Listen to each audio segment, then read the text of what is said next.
आइए सीधे इस खौफनाक केस की गहराई में उतरते हैं। एक ऐसा मामला जिसने पूरी मुंबई को अंदर तक झकझोर कर रख दिया। जरा सोचिए, एक बुजुर्ग महिला जो महीनों से लापता थी और अचानक उसका सच एक बेहद खौफनाक और घिनौनी जगह से बाहर आता है। लेकिन यकीन मानिए, इस कहानी का सबसे भयानक हिस्सा ये बिल्कुल नहीं है कि वो कहाँ मिली, बल्कि ये है कि इसके पीछे हाथ किसका था। आज के इस विस्तृत विश्लेषण में हम अंधेरी ड्रेन मर्डर केस की हर एक परत को खोलेंगे। बिल्कुल एक इन्वेस्टिगेटर की नज़र से देखेंगे कि कैसे एक खौफनाक पारिवारिक राज दुनिया के सामने आ ही गया। तो शुरुआत होती है 24 अप्रैल 2026 की उस सुबह से।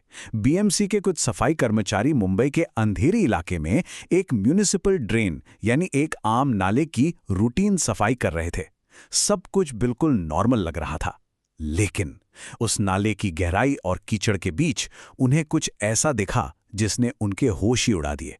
वहां एक इंसान के अवशेष पड़े थे। सच में ये कोई मामूली बात नहीं थी। महीनों से जो गहरा राज उस अंधेरे नाले में दफन था, वो अब आखिरकार बाहर आ चुका था। अब शव तो मिल गया, लेकिन आगे क्या? यहीं से शुरू होता है सुरागों को जोड़ने का सिलसिला।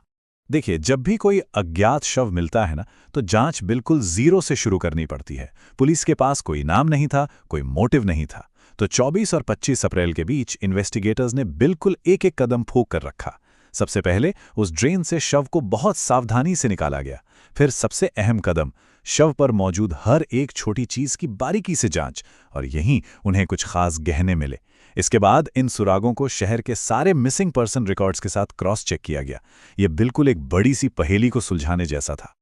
और आपको पता है, कभी-कभी सबसे छोटी चीज ही केस का सबसे बड़ा सुराग बन जाती है। उस कीचड़ और अंधेरे के बीच उन गहनों की चमक ने पुलिस को एक बहुत बड़ी लीड दे दी। उन्हीं खास गहनों की मदद से आखिरकार उस अज्ञात शव की पहचान हो सकी। वो 80 साल की एक बुजुर्ग महिला थी, ब्लांस जेम्स सिकेरा।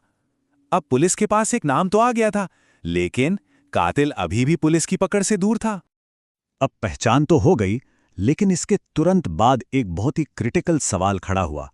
और वो सवाल था कि इस बुजुर्ग महिला के लापता होने की रिपोर्ट आखिर पुलिस में लिखवाई किसने थी। यकीन मानिए, बस इसी एक सवाल ने पूरी जांच की दिशा ही पलट कर रख दी। जिसने वो रिपोर्ट लिखवाई थी, वही इस पूरी मिस्ट्री का सबसे अहम मोहरा साबित होने वाला था। और यहीं से केस में एक बहुत बड़ा ट्विस्ट आता है, जब असली संदिग्धों के चेहरे सामने आने लगते हैं। जैसे ही इन्वेस्टिगेटर्स ने उस मिसिंग कंप्लेंट की फाइल खंगाली, सुराग उन्हें किसी अनजान क्रिमिनल की तरफ नहीं ले गए, बल्कि सारे के सारे सुराग सीधा ब्लांस सिकेरा के अपने ही घर के दरवाजे पर जाकर टिक गए। सबूतों ने जो कहानी बयां की, वो सच में रोंगटे खड़े कर देने वाली थी। एक तरफ है 80 साल की पीड़िता, और दूसरी तरफ उनके अपने सगे, उनके 65 साल के भाई जोसेफ थॉमस क्वेल्हो और लगभग 60 से 63 साल की उनकी भाभी मारिया क्वेल्हो। गुमशुदगी की वो रिपोर्ट इन्हीं दोनों ने दर्ज करवाई थी। मतलब अब कातिल बाहर नहीं, बल्कि घर के अंदर ही था। लेकिन कोई अपना ही ऐसा क्यों करेगा? जब पुलिस ने उनके पारिवारिक बैकग्राउंड में गोता लगाया, तो एक बहुत ही डार्क रियलिटी सामने आई। घर की चारदीवारी के अंदर कुछ भी नॉर्मल नहीं था। रिश्तों में बहुत ज्यादा कड़वाहट थी, और लगातार बढ़ता हुआ घरेलू तनाव इस भयानक अपराध की असली जड़ था। ये कोई एक दिन का गुस्सा नहीं था, बल्कि महीनों की वो घुटन थी जिसने आखिरकार एक बहुत ही खौफनाक रूप ले लिया था। अब इस पूरी साजिश को समझने के लिए हमें थोड़ा पीछे, यानी जनवरी के महीने में जाना होगा। चलिए देखते हैं कि असली कवर अप कैसे शुरू हुआ। तो कहानी के दो पहलू हैं। एक तरफ है वो मनगढ़ंत कहानी, 10 जनवरी को लिखवाई गई एक बिल्कुल झूठी मिसिंग कंप्लेंट, ताकि पुलिस और पड़ोसियों की आंखों में धूल झोंकी जा सके। और दूसरी तरफ है वो खौफनाक सच। इन्वेस्टिगेशन से पता चला कि 9 और 10 जनवरी के बीच उस घर में एक बहुत भयंकर झगड़ा हुआ था, और उसी घरेलू विवाद के बीच एक धक्का दिया गया। एक ऐसा धक्का जो 80 साल की कमजोर ब्लांस के लिए जानलेवा साबित हुआ। अगर हम इस पूरी टाइमलाइन को देखें तो पिक्चर एकदम क्लियर हो जाती है। 9 से 10 जनवरी के बीच वो जानलेवा झगड़ा होता है। फिर 10 जनवरी को खुद को बचाने के लिए एक झूठी रिपोर्ट दर्ज करवाई जाती है, और शव को पास के ही उस ड्रेन में फेंक दिया जाता है। सोचिए, महीनों तक ये क्रूर नाटक चलता रहा। उन दोनों को लगा कि उन्होंने एक परफेक्ट मर्डर किया है। फिर आती है 24 अप्रैल, जब बीएमसी उस नाले की सफाई करती है और वो खौफनाक सच बाहर आता है। और फाइनली 26 और 27 अप्रैल, जब उनके सारे झूठ ताश के पत्तों की तरफ बिखर जाते हैं। अब पुलिस के सामने सबसे बड़ा चैलेंज था इन संदिग्धों से सच उगलवाना। पुलिस का काम सिर्फ शक करना नहीं होता, उसे साबित भी करना होता है। और जांच का ये जो आखिरी फेज था ना, वो बहुत बहुत तेज था। 24 ये महज एक नंबर नहीं है, ये इस केस की सबसे बड़ी कामयाबी है। 26 से 27 अप्रैल के बीच सिर्फ 24 घंटे। इन्वेस्टिगेटर्स के पास पूछताछ के लिए सिर्फ यही 24 घंटों की विंडो थी। और उन्होंने समय का क्या गजब इस्तेमाल किया। उन्होंने एक एक करके संदिग्धों के हर एक झूठ की धज्जियां उड़ा दी।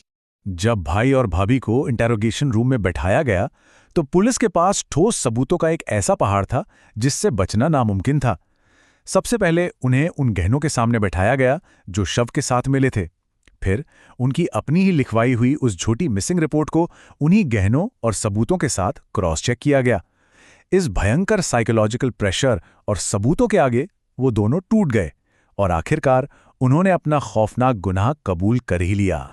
कभी कभी सबसे खतरनाक दुश्मन हमारे अपने घर के अंदर ही होता है।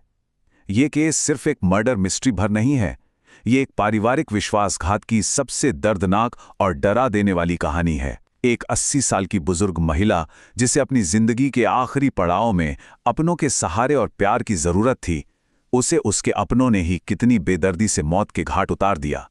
और बिल्कुल आखिर में ये केस हमें एक ऐसा सवाल दे जाता है जो सच में दिमाग सुन कर देता है। अगर एक गंदे नाले की गहराई में महीनों से छिपा हुआ अपराध भी कानून के लंबे हाथों से बच नहीं सका, तो ऐसे और कितने पारिवारिक राज हैं जो बंद दरवाजों के पीछे दबे हैं और बाहर आने का इंतजार कर रहे हैं। सच्चाई, चाहे उसे कितनी भी गहराई में क्यों न दफना दिया जाए, वो अपना रास्ता खोज ही लेती है। इस खौफनाक केस का हमारा ये विश्लेषण यहीं खत्म होता है। यह केस एक बहुत बड़ी याद दिलाता है कि हर एक सबूत, हर एक सुराग आखिरकार न्याय की तरफ ही ले जाता है।